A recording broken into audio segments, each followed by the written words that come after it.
Hello everyone, this is another video by Dr. Christine Dennis.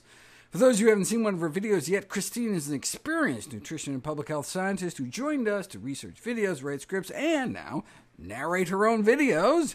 You'll continue to see videos from both of us interspersed in no particular order. I'm so happy Christine is with us to provide another voice and expand our perspectives.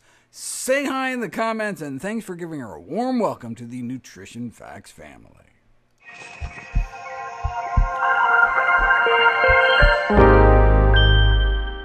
Reducing sodium intake by 30% could save the lives of more than 40 million people. And guess what can reduce sodium intake by more than 30% in standard recipes? Substituting traditional salt with monosodium glutamate, commonly known as MSG. But what about Chinese restaurant syndrome, reported in a 1968 letter to the New England Journal of Medicine, characterized by numbness on the back of the neck, general weakness, and palpitation? One of the proposed causes was MSG, a common seasoning often used in Chinese cooking. Since then, MSG has been blamed for causing numerous adverse reactions, including asthma, headache, and neuropsychiatric disorders. But is this so-called monosodium glutamate allergy a menace or a myth? You don't know until you put it to the test, or in this case, many tests, in a multi-center, double-blind, placebo-controlled, multiple challenge trial of MSG. 130 self-reported MSG-reactive volunteers first consumed beverages containing 5 grams of MSG or a placebo. And those who reported 2 or more of 10 different symptoms, such as flushing or headache, were then re-challenged in a dose-response study.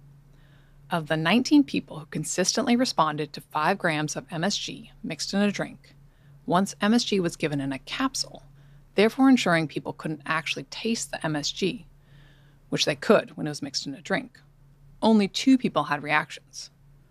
The researchers noted that large doses of MSG without food may result in more symptoms, but no persistent or serious effects were observed. For context, estimated MSG intakes in the UK are about 0.58 grams per day, and in Asian countries such as China, Korea, and Vietnam, where it is a more commonly used seasoning, it ranges from 0.33 grams per day to 3.8 grams per day, which is generally much less than the massive 5 grams or greater single doses provided in the challenge trials.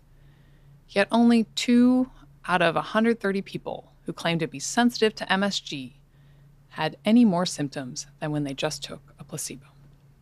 Given the controversy, consensus meetings with scientific experts convened in 1997 and again in 2007, and concluded that MSG was harmless and no dietary intake limits needed to be set. But in 2017, the European Food Safety Authority reevaluated the safety of glutamate as a food additive and decided to set a limit of 30 milligrams per kilogram of body weight per day, which is exceeded by most people every day.